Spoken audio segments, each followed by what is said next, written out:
Mon nom, c'est Elizabeth May, je suis la chef du Parti vert du Canada, et aujourd'hui, c'est un fin de semaine extraordinaire pour nous.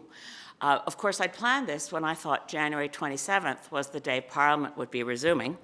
What a good time to be sure that we'd finalized our election platform by having an in-person retreat with the shadow cabinet that I've been working with for years. And a lot of people, this is our first time in person since before COVID. So for a lot of people, it's the first time they met with each other. In order of what we're going to do today, I also want to stop and pause to recognize that this is the 80th anniversary of the liberation of Auschwitz, International Holocaust Remembrance Day. And for all those who still grieve the Shoah, awareness of monstrous genocide should not be forgotten. And when we say never again, we really should mean it. Oh, so January 27th, the day Parliament was supposed to resume, with lots of bills, lots of work to do. We're going to reflect on the work that didn't get done, and Mike Morris, MP for Kitchener Centre, will present that part of our reflections. But first, I want to introduce someone you don't know at all. She's the nominated candidate for the Green Party of Canada in North Island, Powell River, and she was nominated by the group to sort of be our spokesperson for how the weekend went and what it was like to all be together. Jessica Wag is a lawyer in Comox, BC. Jessica. Thanks, Elizabeth. Good morning, everyone. We are weeks away from the most important election in our nation's history, and our future is on the line. So over the weekend, Green Shadow Cabinet members met from all over the country to identify solutions to the key problems facing Canadians: housing, affordability, the threat of climate change, and our relationship with our southern neighbours. And we really look forward to sharing these proposals with Canadians in the coming weeks. But let me be clear, this is a new, reinvigorated Green Party, and you can expect bold, decisively progressive proposals from us. Thank you. Yay. Thank you. And a lot of our shadow cabinet members couldn't make it in person, particularly those who are preparing for now what Doug Ford has in mind, an Ontario election. So I particularly want to single out our health critic who couldn't make it, Dr. Anne-Marie Zejlik. She is one of the pioneering physicians in Canada and certainly in Ontario on HIV/AIDS. She is the nominated candidate in Guelph.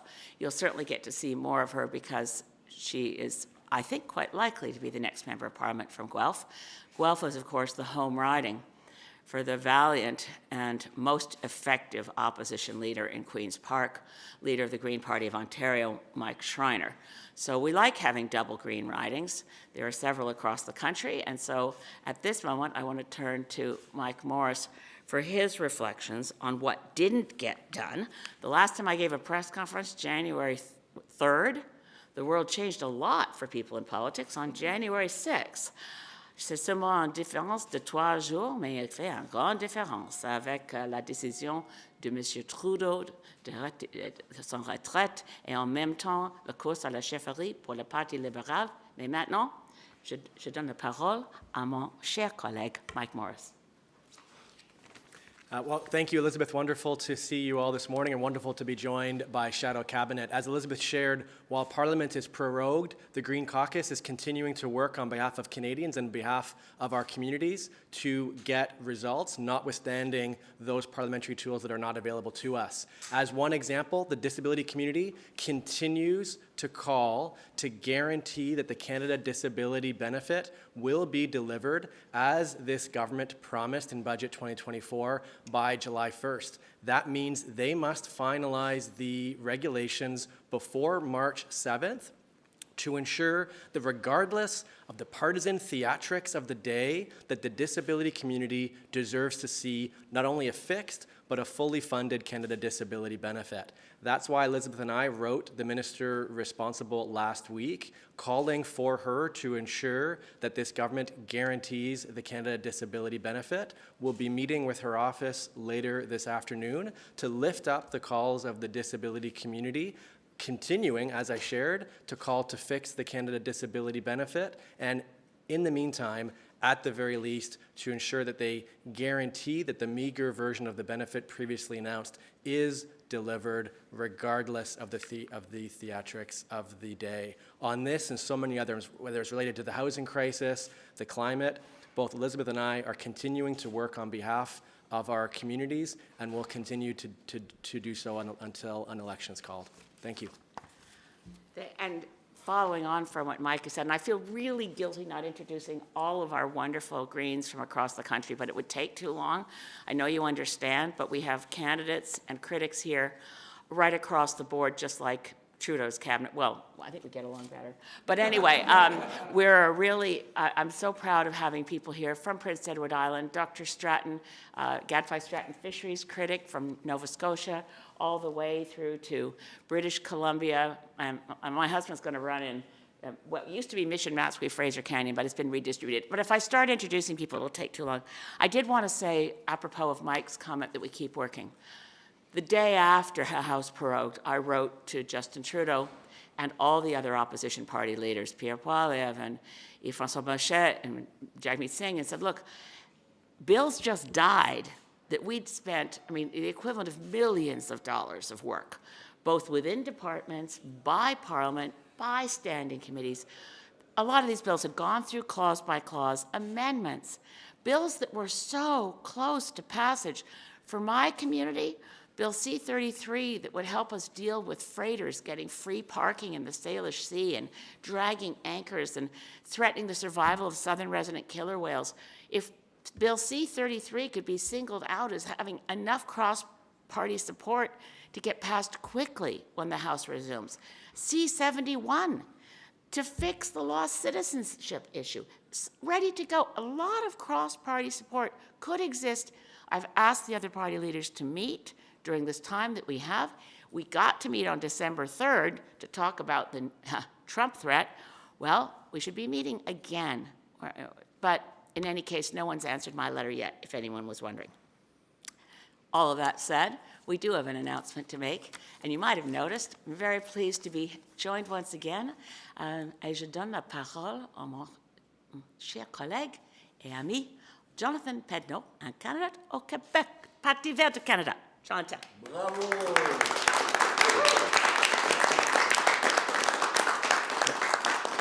Merci, Elizabeth. Merci, Elizabeth. It's good to be back. It's good to be back with the amazing bunch of people behind me.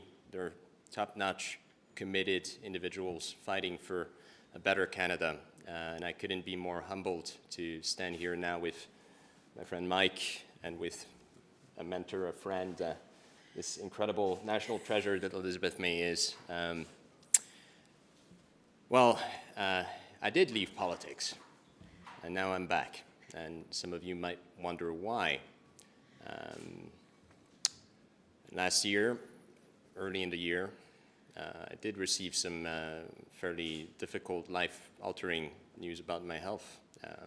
Something that, as a 34-year-old, was somewhat difficult to reckon with. And even though I tried to keep going, at some point it became very clear to me that I needed to take a bit of a step back and reflect about my place, not only in the world and in politics, but also about how I could be slightly kinder to myself after 14, 15 years in conflict areas, some fairly difficult work. And so I took a step back. I needed that to reflect. In the fall of last year, I was lucky enough to be prompted, thrown back into the work that I did for many, many years in conflict areas, work that then led me in the fall and the winter of 2024 in places like Georgia and Syria, two places where people are fighting and have been fighting for democracy and freedom, two values that I think we oftentimes take for granted as Canadians, two core treasures that our founding fathers and mothers have been building in this country, two values that are now under threat. And that, of course, was with every single time passed in those places, always a bit of a reckoning about whether I was actually in the right place. Now, of course, the tragic, in fact despicable election south of the border of a president that is assuaging fascism and creating right south of the border a threat to our way of living, to our values, meant that I simply couldn't stand on the sidelines anymore. The situation we're in is a situation I've seen many other peoples throughout the planet, from Venezuela to Cuba to Ukraine and other countries that are far less privileged or have been far less privileged than Canada has been. Those are situations that I'm well accustomed with, situations where populist leaders or threats from outside start to grow, and where independence, our way of life, comes under threat. These are difficult times to reckon with. And with 14 years spent in conflict areas, I thought that here was something that I could bring back to politics. As someone who's been to the front lines, as someone who's spent time speaking with people tortured, with mothers having lost their children, I do know what that reality looks like in practice, and it is one that we will, as Greens, do everything in our power to avoid. So I was extremely glad when the party reached out to me and asked me to come back to assume, pending a vote by the members, the position of co-leader for the Green Party of Canada.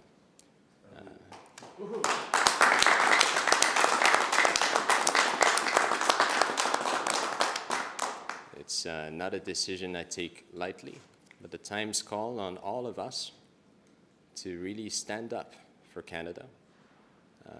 And this is a responsibility that I will be assuming humbly, alongside every other Green throughout Canada, fighting to make sure that we protect the country, that we protect the people, and that we protect nature.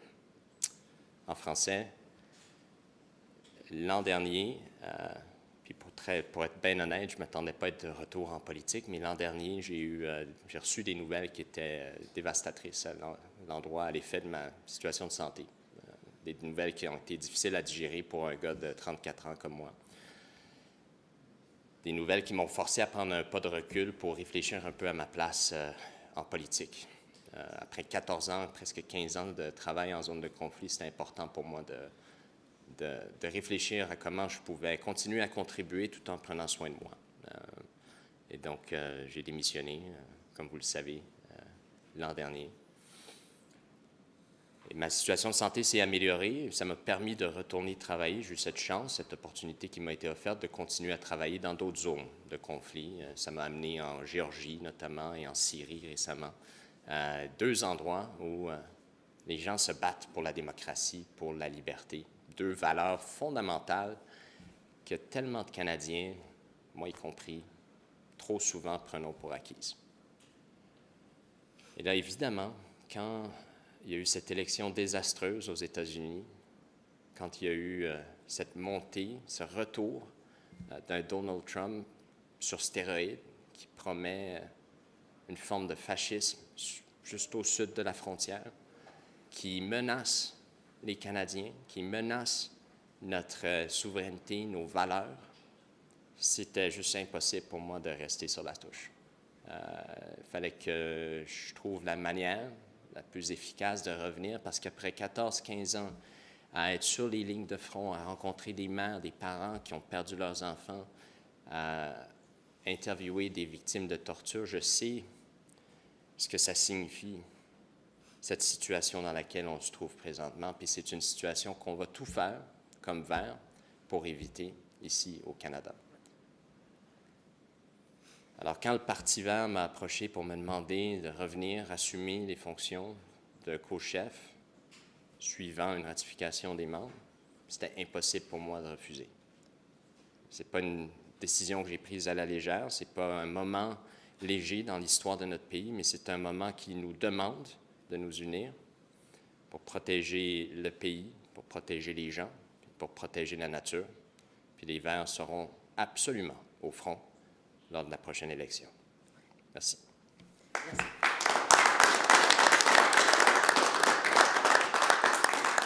Et maintenant, nous sommes disponibles pour les questions en anglais ou en français. S'il vous plaît, identifiez la personne qui, si vous voulez quelqu'un seul qui va répondre ou sans direction. We'll make up our own minds and step forward, but open for questions. Thank you. When you last resigned, you spoke about internal roadblocks in the way of you becoming co-leader. What happened to those roadblocks? Is it the people that have resigned? Were they the roadblocks? There's been several resignations on the federal council, the party's Green Fund. Were those people the issue in standing in the way?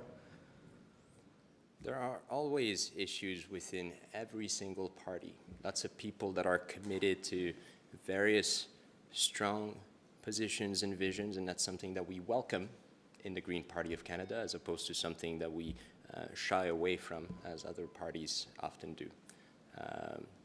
My resignation, as I said several times during the press conference, was for personal reasons.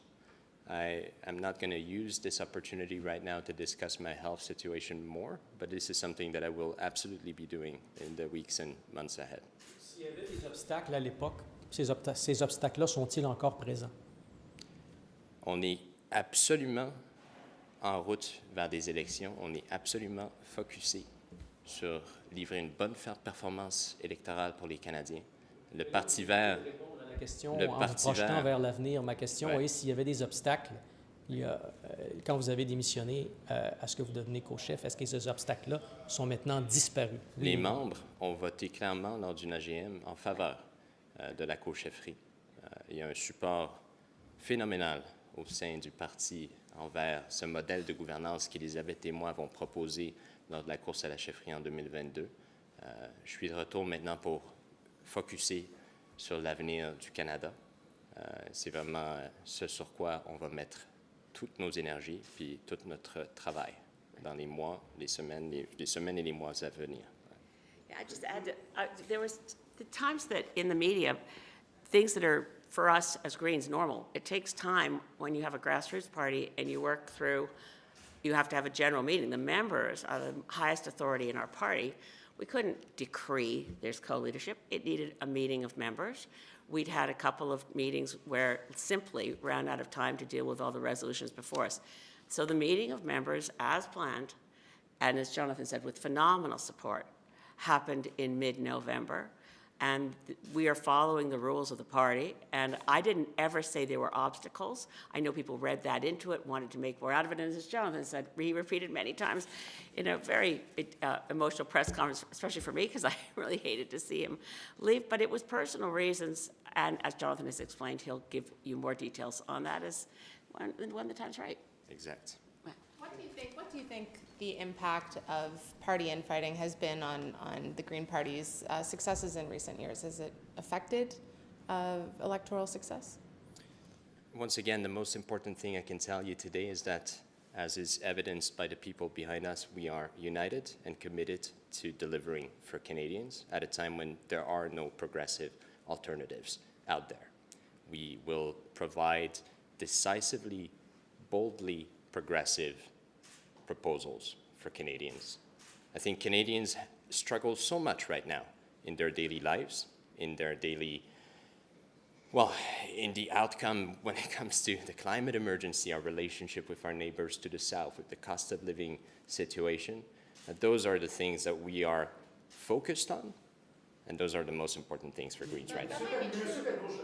Je ne sais pas si vous avez envie d'éviter toutes les questions, mais pour être clair, là, elle vous a posé, ma collègue, une question très simple. Est-ce que ces chicanes internes vous nuisent, oui ou non? Les chicanes internes sont des histoires du passé. Ouais. Aujourd'hui, on est unis, puis on est absolument focusé sur... Pardon? Elles vous nuisent, ces chicanes-là? Comme j'ai dit, ces chicanes sont du passé. Ces chicanes sont du passé. Ouais. In English? On est unis. Les chicanes are from before. Yeah. Yeah. No, I mean, once again, you know, there are ups and downs in the lives of any single political party in this country. The Liberals went up and then they went down and now they're down, and God knows when they'll be up again. The Greens have been up and they've been down, and now we're very, very up, and we'll keep going that way. And there's no looking back. Can you speak about the process moving forward? As far as I know, you're not co-leader yet. What is exactly your role right now? And going into the next election, are you, Ms. May, the only leader? How is this The gonna members, the members will be voting on in the coming hours. I think an email will go out to members so that they can ratify the co-leadership question, and there will be further announcements in due time when it comes to the election, when it comes to our proposals. These are the things that will be focused on and happy to share at the right time when we have the answers. party's rules in order to No. implement this change? No, the members have voted following a thorough debate. As far as I'm concerned, I was told that it takes about 2 years for the co-leadership process to be fully complete. There is no. Who's your source on that? Because that's not right. It- So we it- can talk later. It's not possible for him to be officially made co-leader before an election 2 months from now. So That's incorrect. Yeah, that's incorrect. May I just say quickly, I really don't think Canadians are fascinated by the Green Party of Canada's Constitution and our internal process for ratification of decisions to change the Constitution. As it happens, we adopted the model, just to give you a quick summary, you can check it out. There are many Green parties around the world that have co-leadership, some that don't. We've picked the model of the Greens of England and Wales, which is that co-leadership is an option, and the members decide in each election. Ever since the Greens of England and Wales adopted co-leadership as an option, they've gone into every election with co-leaders. So that we think the model works well, but it remains very flexible in England and Wales, and we are very pleased with the progress. And I would really like to talk about the climate emergency, the poly-crisis world in which we find ourselves, and the failures of leadership in this country and the threats that are global. We are very committed to ensuring that there's a party and candidates who stand up really proudly and say, we stand on guard for thee. We are not going to be afraid of a bully in the White House. We are not going to cower. We are going to be urging, as we did when I met with all the other leaders December 3rd, that we really assemble as a unified country, as Team Canada. I know it sounds trite, but somebody's got to stand up and say, Trump wants us divided. We should not face him divided. So what does that look like? Is that You spoke about internal processes. We are going to have the report, the OG report tomorrow. Yes. So what do you expect on internal processes for all parties? Well, I'm very proud I'm proud of the fact that the Green Party witnesses to the Hogue Inquiry helped the Commission understand some real politics. Like some of the initial ideas that were being floated were that parties should announce how many votes it took to win a nomination contest. And some of the people who actually tested, Romain Marty, who's here, who's our director of mobilizing, testified to the Commission and said, look, if you do that, you're just telling foreign state actors who may have malicious intent exactly how many people they need to bus in to swamp a nomination race. So we provided good advice to the Hogue Inquiry.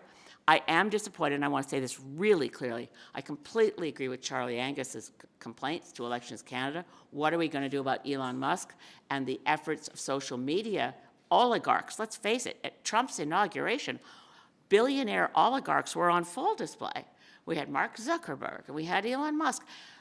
I appealed to the Hogue Inquiry when it was first being established to have intervener status to pursue the question of corporate foreign actors, non-state actors, corporations interfering in domestic affairs.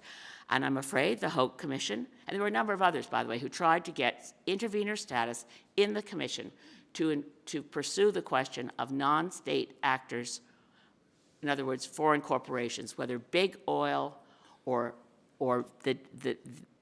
the digital giants out there that are menacing our journalism. In any case, I was denied intervener status. I will be going first thing tomorrow for the lockup, and I'll have comments afterwards. As you know, I did obtain top secret security clearance. I still am baffled that Mr. Poilievre is refusing to even apply for it. But in any case, I certainly hope whoever wins Liberal leadership will immediately ensure that Canadians know that they've gone through a review of whether they are compromised in any way, and ask Mr. Poilievre why he doesn't do the same. Can you just help me understand? So this vote today that happens, then he's co-leader? Well, it's not today. Okay. Today, all members are notified. You can't, we have thousands of members, and we like to give them an opportunity to actually have a ballot, consider it, then they have to vote. So the mechanics of it are we have required in our Constitution when the members assembled make a constitutional change, which they did at the special general meeting in November, that requires a ratification vote. The platform on which Jonathan and I ran back in 2022 and on which I was elected as leader, with Jonathan as my deputy, with this process that has taken a while, but that's what happens, to get the members assembled to consider a constitutional change to allow co-leadership. That has to be ratified. That will be ratified in, membership is very supportive. I don't want to presume what our members will decide because we're a grassroots Democratic Party. They will have the opportunity to support us as co-leaders while they also ratify what the members already decided in our general meeting. It's not really complicated, but the members will all be sent a ballot and they will all have their voices heard. Will there be a specific vote on whether Mr. Pedneault should be co-leader, or will he be made co-leader just off of the mandate that you have from several years ago? All members vote. The Green Party is a democratic grassroots party. We're the only party where members decide policy. We're the only party where the members, like the members of the Liberal Party, passed in their convention that they wanted a citizens' assembly on electoral reform. And then the party leadership said, well, that's not binding.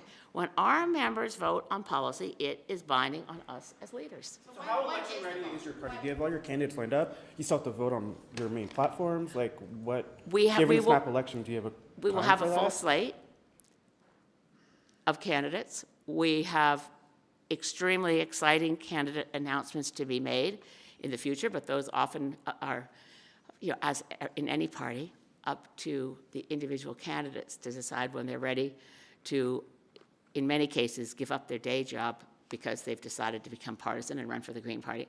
We are I feel very confident that we will be electing more Greens than we've ever elected before, and not just like from one region or one province. We'll be electing Green MPs from British Columbia, Ontario, Quebec, probably New Brunswick, Prince Edward Island, and as I said, with the Ontario election first, probably with Ontario Greens as volunteers, we will do everything we can to support the Ontario Green Party as it goes into a snap election that is, again, showing the cynical politics of Doug Ford, who already has a majority, who doesn't need a mandate to stand up for people or buy a new ball cap. He can do that all on his own. Est-ce que M. Trudeau, selon vous, Mme May, aurait la légitimité et la crédibilité de combler les 10 postes vacants au Sénat avant la fin de son mandat? Je pense que oui, nous avons un système de démocratie de Westminster. Le Premier ministre a tous les pouvoirs d'un Premier ministre. Il reste avec le cabinet du Canada, par exemple, de mettre sur pied les réponses à tarifs de M. Trump. Et toutes les choses que M. Trump menaçait de Maison-Blanc. Nous avons un gouvernement en place. Nous ne sommes pas sans gouvernement. C'est clair qu'il y a beaucoup d'incertitudes. Et pour les Canadiens et Canadiennes, les Québécois et Québécoises, beaucoup de questions. Qui est maintenant le chef, qui est le leader du Canada dans les relations avec M. Trump? Mais le cabinet reste avec les pouvoirs et M. Trudeau, je pense que ses efforts pour les réformes du Sénat, c'est très important pour notre démocratie. Il est un des choses dans son bilan où je pense qu'il a fait un bon job avec un comité indépendant des partis, indépendant le bureau du Premier ministre. Dans notre Constitution, il n'a pas la chance, il n'a pas le choix. Il doit choisir les personnes pour le Sénat. Mais il y a maintenant une approche où les Canadiens, avec les valeurs de service, fait leur application d'entrer le Sénat, et je pense qu'il a toute la crédibilité de poursuivre ces efforts. Et c'est probablement avec un autre, si on peut imaginer M. Poilievre, je pense que nous recul à l'époque où les sénateurs sont les partisans comme Pamela Wallin ou Mike Duffy, les gens avec un niveau de célébrité pour lever les fonds. Je pense que les sénateurs indépendants dans cette époque sont, et j'ai travaillé avec beaucoup de sénateurs pour les législations, pour les projets de loi, et je pense qu'ils sont un groupe extraordinaire. What do you make of some Liberal leadership candidates walking back on the carbon tax and the capital gains tax? They should be ashamed. And more than that, these are the people who say they'll stand up to Trump when they backtrack in the face of money thrown by the Conservative Party in attacking them. These are the people the Liberal Party wants us to think they'll actually stand up for Canadians when they can't even stand up for their own values and policies. En français, ça? Pouvez-vous nous le répéter en français?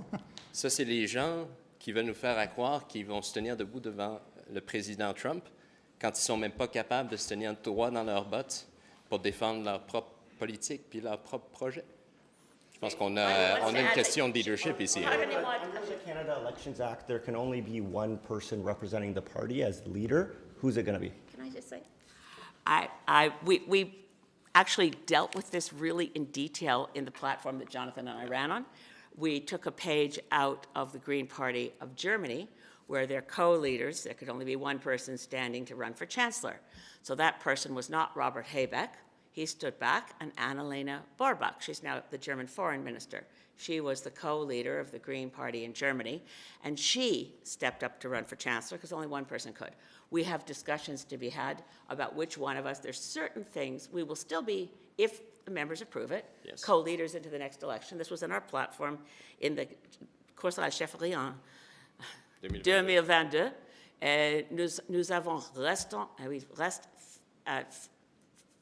avec un niveau de engagement profond dans les positions de notre course à la chefferie que nous sommes comme co-chefs, mais fait les décisions avec une décision de consensus, and the members will always be in charge of accepting or rejecting, putting forward proposals. They've been a very active membership through several more special general meetings and more general meetings than are usual to resolve questions.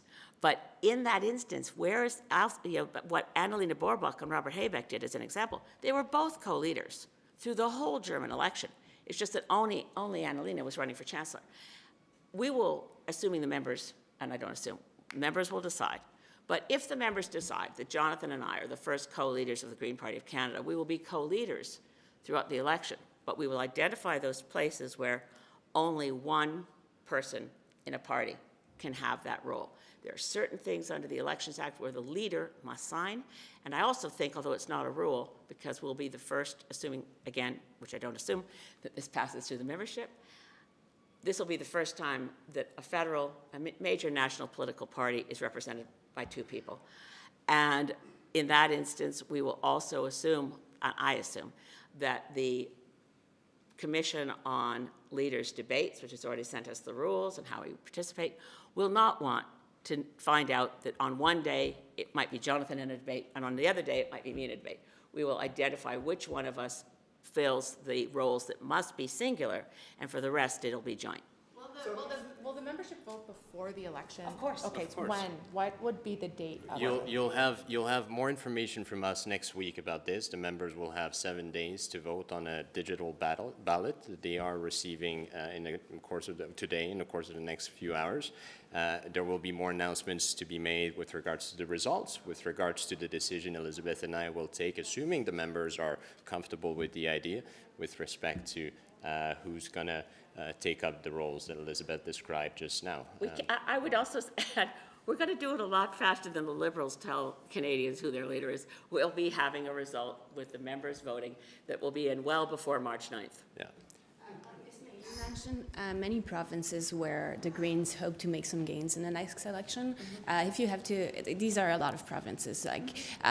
So if you have to pinpoint more strategically where the Greens are going to focus their energy, where is it going to be? Et Monsieur Pedneault, sur le Québec plus précisément, où pensez-vous que les Verts peuvent faire des gains? J'ai dit encore la liste stratégique. Toutes les provinces que j'ai déjà mentionnées. Strategic. We will be electing Green members of Parliament in the provinces I've mentioned. And in other provinces, we are very grateful for how many Greens will run hard to improve and prepare for future elections. À Montréal, quelle circonscription? Je pense que les Québécois et les Canadiens, de manière générale, présentement, cherchent une manière de se retrouver eux-mêmes, de revoir, puis réentendre, se faire dire qu'au fin fond de nous-mêmes, là, on est du bon monde, on est du monde optimiste, puis on est du monde qui regarde l'avenir en souriant. Et là, les options qui leur sont proposées par Pierre Poilievre, par, peu importe ce que les libéraux choisiront, là, par M. Singh, elles ne sont peut-être pas nécessairement super attrayantes. C'est des options qu'on a entendues au cours des dernières années avec M. Poilievre, avec M. On verra qui les libéraux vont choisir, mais de toute façon, les libéraux, tu changes le glaçage, le gâteau reste quand même la même chose. Fait qu'au final, je pense que nous, ce qu'on va faire, là où on va travailler le plus fort, c'est rappeler aux Canadiens qu'un Canada différent est possible.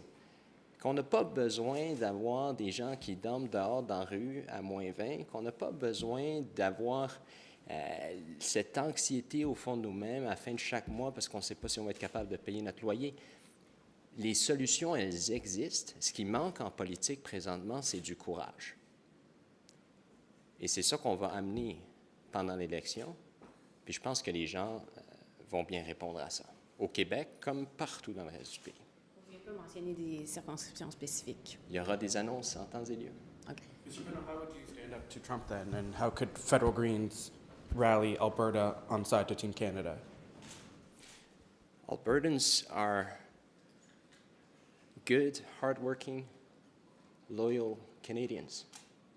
So I don't know what you mean by rallying Alberta with the rest of the country. Well, who is Danielle Smith talking on behalf of? I mean, I think there's a lot of Albertans out there who are very unhappy with the way Danielle Smith goes down to Mar-a-Lago to, dine and wine with President Trump, someone who is actively threatening the sovereignty and the economic strength of our country. I think a lot of Albertans have serious questions about her leadership right now.